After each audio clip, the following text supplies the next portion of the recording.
Olá, gente boa. É muito bom ter você por aqui, é muito bom estarmos juntos mais uma vez aqui em nosso canal Palavra Liberada. Eu quero compartilhar com os irmãos um tema que nós trabalhamos esse mês de fevereiro em nossa comunidade. Mês esse que é emblemático, mês do Carnaval, não é? E nós trabalhamos um tema chamado Sarkos. Sarkos no grego é o mesmo que carne. Então trabalhamos esse tema esse mês, né? Mas nota de rodapé. Aonde nasceu o carnaval?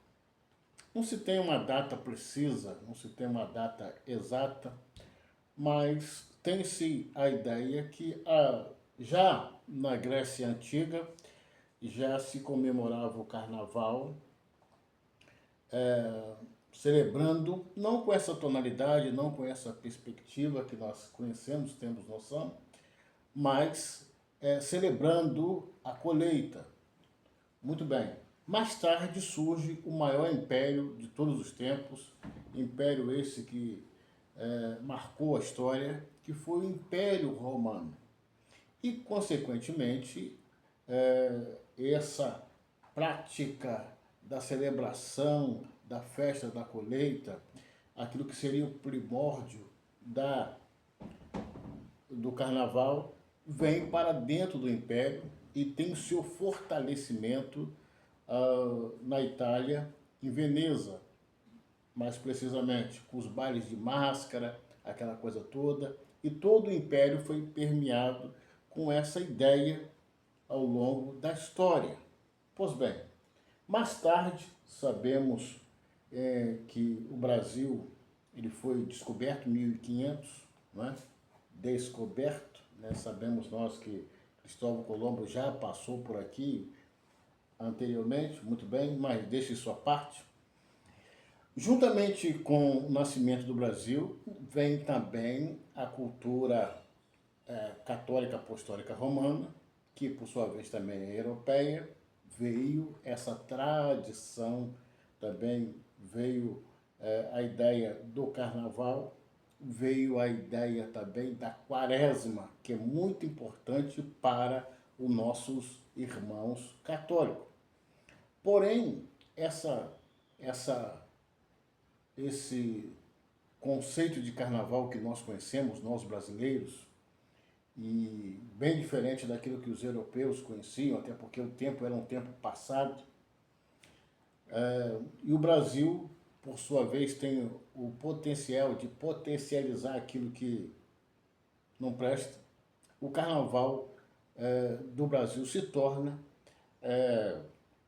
o maior espetáculo da terra, né? O nosso carnaval, o carnaval brasileiro. Porém, fechando aí essa nota de rodapé,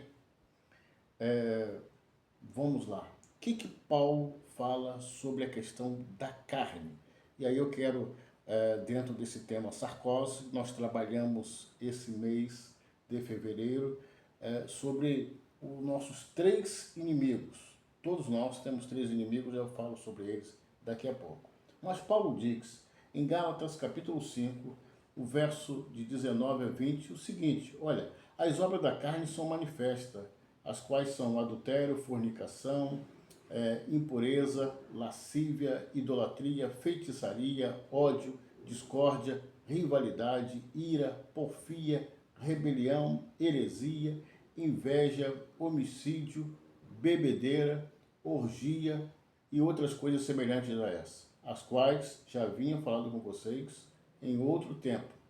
Tais práticas não lhe faz herdeiro do reino dos céus. Paulo diz que quem pratica as obras da carne, esses não herdarão o reino dos céus. Eu disse sobre três inimigos. Interessante que inimigos esses que é comum a toda a raça humana, não importa se você é negro, não importa se você é branco, não importa se você é amarelo, não importa se você for vermelho, A verdade é que toda a raça humana tem esses três inimigos. Eu já listo para você quais são. Muito bem, com o nascimento do Brasil e vindo essa cultura europeia, e entre a cultura europeia veio a cultura católica e a cultura também do carnaval, sabemos que o carnaval, ele acontece e logo depois entra a quaresma, 40 dias de oração, jejum e também a abstinência da carne vermelha. Por isso, sarcós, né? Por isso, carnaval, festa da carne. E quando se abstém por 40 dias de comer carne vermelha, faz ilusão, ainda que nós não tenhamos consciência disso, sobre o jejum da carne vermelha, justamente porque a carne, o sarcós, já teve o seu ápice aonde? No carnaval. Logo depois disso, vindo a quaresma, que vai culminar na semana chamada Santa. Está tudo interligado. Mas não temos tempo de trabalhar esse assunto para um próximo vídeo. Mas eu quero falar sobre esses três inimigos que eles são ainda mais imperados, ainda são ainda mais vistos nesse período chamado Carnaval e nesse mês de fevereiro.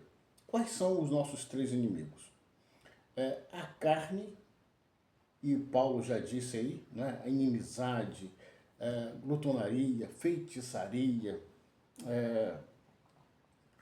briga, dissensões, adultério, tudo isso aí são obra da carne, e a carne ela não se converte. E interessante que Deus nos chamou, embora nascemos em pecado, Ele nos chamou, Deus, acreditando que nós poderíamos andar no sobrenatural.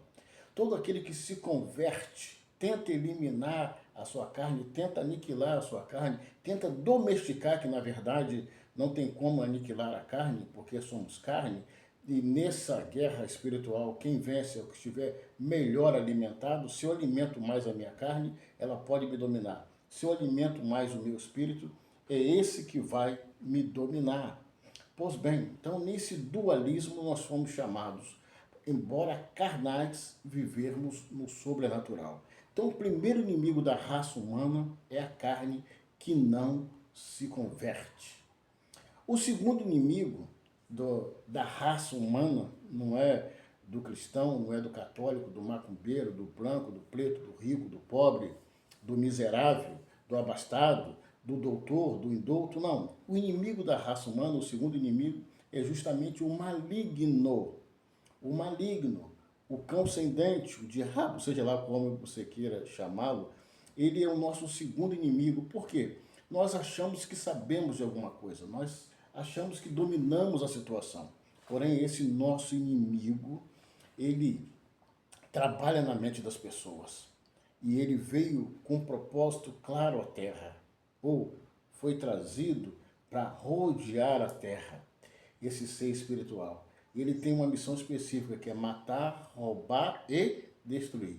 Haja visto o que acontecera em Tubiara, quando aquele moço descobre a traição da esposa, e ele, para chamar a atenção da esposa, mata os seus dois filhos e também dá cabo da sua vida. Quem que colocou essa minhoca diabólica na cabeça dele, destruindo tudo, acabando com tudo, né? Matando duas pessoas inocentes, dos meninos? Quem que colocou essa semente no coraçãozinho dele? Vimos agora um juiz, um desembargador, toma uma decisão esquisita em Minas Gerais, em que ele dá ganho de causa para que uma menina de 12 anos conviva com um homem de 35. Tem a questão familiar, tem a questão social, tudo isso aí. Mas eu quero dizer sobre a mente de um desembargador. Não é um homem qualquer, é um homem do Estado, um homem que está acima dos juízes. Esse desembargador teve a sua mente capturada e, embora tenha tomado a decisão contrária agora da decisão primeira que ele tomara, dado outros escândalos que vem a história desse moço de importunação sexual. Olha só, um homem com conhecimento tremendo, um homem que chegou no nível que extraordinário, fazer parte de um tribunal estadual, e esse moço, então, esse senhor, teve a sua mente capturada. Né? Temos agora o presidente dos Estados Unidos, nós sabemos o que é os Estados Unidos, mas esse moço com essa mente, há controvérsia sobre muitas coisas, que as ações dele, mas na verdade que causam uma estabilidade no mundo. Não estamos seguros nesse mundo. Toda hora uma guerra, toda hora uma coisa ou outra, toda hora uma importunação, guerra nesse exato momento, um ataque dos Estados Unidos e o Israel contra o Irã, e isso trouxe uma estabilidade no Oriente Médio nesse exato momento. Há outras 50 guerras acontecendo ao redor do mundo e nós não temos nem conhecimento delas. Guerras centenárias, como a guerra da Caxemira, ali de Paquistão e Índia, uma guerra infinita. Enfim, tudo isso aí só obra do maligno, trabalhando na mente desse ser limitado que é o homem, que pensa que sabe de alguma coisa, mas vez por outra, se não tomarmos cuidado, né, vez por outra, essa mente ela é capturada e nós tomamos ações que não deveríamos tomar. Primeiro inimigo é a carne, segundo inimigo é o diabo e terceiro inimigo é o sistema, é o mundo o qual nós vivemos. Ele é o nosso inimigo por quê? A palavra diz que o mundo jaz do maligno. Então toda a nossa ação, todo o nosso sistema de trabalho onde estamos inseridos, ele está contaminado, ele está minado pelo sistema desse mundo. E eu preciso então estudar, trabalhar, comer, andar, vestir, dirigir, todas essas coisas naturais desse mundo, eu preciso fazê-lo no sobrenatural, em espírito, pedindo a Deus que me livre, pedindo a Deus que me guarde, pedindo a Deus que me oriente, porque tanto o sistema do mundo já é do maligno, e esse maligno trabalha contra os filhos de Deus, porque os deles já são deles. Então eu preciso tomar cuidado com isso aí. Preciso lembrar bem, em todo instante, que eu não tenho apenas um inimigo, são 3 contra mim e eu preciso lutar todo instante. E o meu maior inimigo é a minha carne e sou eu mesmo. E eu preciso, Deus nos chamou para sermos herdeiros, co-herdeiros do reino dos céus. E Paulo descreve, faz a lista aqui das obras da carne, as quais nós devemos vigiar, porque na prática delas, se morrermos na prática dessas carnalidade, desses sarcós, possivelmente não veremos o reino dos céus. Então eu quero orientar você que está ouvindo esse vídeo até esse momento, seja você fiel ao Senhor, seja fiel até a morte. E o Senhor disse que vai nos dar a coroa da vida. Que Deus abençoe você, sua casa, e lembre-se bem, temos inimigos. Ué, pastor, mas dentro da minha casa também tem também. Na minha vizinhança tem também, tem. Mas existem 3 inimigos invisíveis que tentam todos os instantes nos destruir. Mas Deus te chamou, e lembre-se bem, você não é um vencedor, você não é uma vencedora. Você é um príncipe, uma princesa do Senhor, que diz a palavra que você é mais do que vencedor. Que Deus abençoe você, sua casa e a sua família. E até o próximo vídeo, se Deus assim nos abençoar.